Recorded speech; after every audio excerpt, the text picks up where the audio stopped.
un documentaire biographique sur Netflix, un livre autobiographique dans lequel il règle ses comptes avec le reste de sa famille. Et maintenant, un podcast. On ne peut pas nier que depuis son arrivée aux États-Unis, qui a fait couler beaucoup d'encre, le prince Harry ne chôme pas. Une obligation certes, pour ce prince privé de ses revenus royaux annuels et qui doit donc subvenir lui-même à ses besoins et ceux de sa famille. Mais on peut dire que pour cela, Harry ne manque pas d'idées.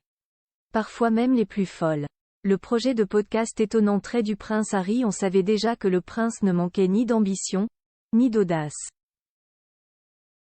Après tout, il a bien été surpris étant plus jeune, arborant un uniforme nazi lors d'une fête costumée, ce qui lui a valu les foudres de sa grand-mère Élisabeth II, mais aussi de tous les sujets britanniques. Mais voici qu'Harry revient à la charge avec un projet de podcast proposé à Spotify. Jusque-là, rien d'étonnant, ces derniers sont on ne peut plus tendance ces dernières années. Là où le bât blesse, c'est que le projet proposé à Spotify était d'interviewer des personnalités telles que Vladimir Poutine, Donald Trump et Mark Zuckerberg sur leur traumatisme d'enfance. Un choix qui fait grincer des dents. Il semblerait que certains employés de Spotify soient restés perplexes face à la proposition du prince Harry d'interviewer des personnalités controversées. Selon des sources proches interrogées par Bloomberg, l'idée du duc de Sussex n'aurait pas fait l'unanimité. Mais ce dernier ne s'est pas arrêté là dans les propositions, puisqu'il semblerait qu'il ait aussi proposé d'interviewer le pape François sur la religion, mais aussi lancer une émission centrée sur la paternité et une série couvrant des questions sociétales telles que le changement climatique.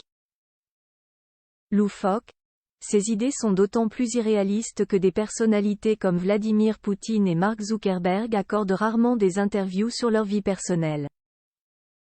Aussi, malgré un contrat de plus de 20 millions de dollars conclu avec Spotify, aucun podcast n'a, pour l'heure, été confirmé pour Harry.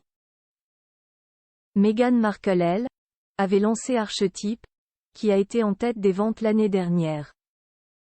Elle y a interviewé des invités comme Serena Williams, Mariah Carey et Paris Hilton dans une série de 12 épisodes. Pourtant, il n'y aura pas de seconde saison.